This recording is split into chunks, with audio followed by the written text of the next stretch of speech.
அதுக்கு அடுத்தது பாருங்களேன், குயில்ங்கிற பத்திரிகை. இதுதான் முக்கியமான விஷயம். குயில்ங்கிற பத்திரிகையை பாரதிதாசன் நடத்தினார். சாகித்ய அகாடமி விருது பெற்றது அவருடைய பிசிராந்தையார் நாடகம். பிசிராந்தையாருங்கிறது நாடகமா, சிறுகதையா, என்ன வகை இலக்கியம்னு கேள்வி வர்றதுக்கு வாய்ப்பு இருக்குது. சாகித்ய அகாடமி விருது பிசிராந்தையார் நாடகம். இது யாருடையது? வெரி குட், பாரதிதாசனுடையது. அப்போ பாரதிதாசன் அவர்கள் எழுதிய பிசிராந்தையார் நாடகத்துக்கு அவர் என்ன விருது வாங்கியிருக்கிறாரு? சாகித்ய அகாடமி விருது வாங்கியிருக்காரு. புரட்சி கவியை பாரதிதாசன் எந்த வருஷம் எழுதினாரு? குட், 1937.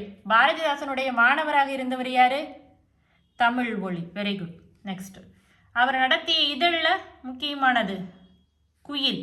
Okay, very good. அப்போ இதுதான், இந்த பகுதி தான் ரொம்ப முக்கியமான விஷயம் பாரதிதாசன் பற்றிய குறிப்புகளில். இங்கே நான் சொன்ன விஷயங்கள் எல்லாமே ரொம்ப முக்கியமானது. இது திரும்ப திரும்ப நீங்கள் ரீகால் பண்ண இதில் இருக்கக்கூடிய விஷயங்கள் எதுவுமே நமக்கு மறக்காது. அதுக்கு அடுத்தது ரொம்ப முக்கியமான ஒரு குறிப்பு, வாழ்வினில் செம்மையை செய்பவள் நீயே. புதுவை அரசினுடைய தமிழ்தாய் வாழ்த்தாக இன்னைக்கும் இருக்கு. நம்முடைய தமிழ்தாய் வாழ்த்து என்னது? நீராறுங்கடல் உளுத்த பாட்டு. அதை எழுதினவர் மனோன்மணியம் பே. சுந்தரம் பிள்ளை. அது மாதிரியேவும் வாழ்வினில் செம்மையை செய்பவள் நீயேங்கிற அந்த பாடலை யார் எழுதினது? பாரதிதாசன். கரெக்ட். அப்போ புதுவை அரசினுடைய தமிழ்தாய் வாழ்த்தாக பாரதிதாசன் எழுதின பாட்டு தான் இன்னைக்கும் இருக்கு. இதை ஞாபகத்தில் வச்சுக்கோங்க. அதுக்கு அடுத்தது திருச்சியில் இவருடைய பெயரில் ஒரு பல்கலைக்கழகம் இருக்குது. நெக்ஸ்ட்டு குடும்ப விளக்கு பாரதிதாசன் எழுதப்பட்டது தான், பாரதிதாசன் எழுதினது தான்.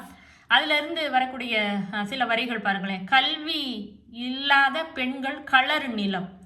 இது எந்த பகுதியில் இருக்குன்னு கேட்கலாம். குடும்ப விளக்கு. ஆப்ஷனில் பாண்டியன் பரிசு அவருடைய நூல்கள்லாம் பார்த்தோம்னா ஏதாவது ஒரு நூலை கொடுத்துட்டு குடும்ப விளக்கு இருக்கும், இருண்ட வீடு இருக்கும். அந்த 2 நூல் தான் நமக்கு குழப்பம். அப்போ குடும்ப விளக்குங்கிறத ஞாபகம் வச்சுக்கோங்க.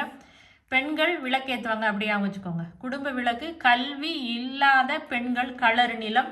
வானூர்தி செலுத்தல் வையமா கடல் முழுவதும் அளத்தல் ஆன எச்செயலும் ஆண் பெண் அனைவருக்கும் பொதுவே. இதுவும் குடும்ப விளக்கில் இருக்கிறது தான்.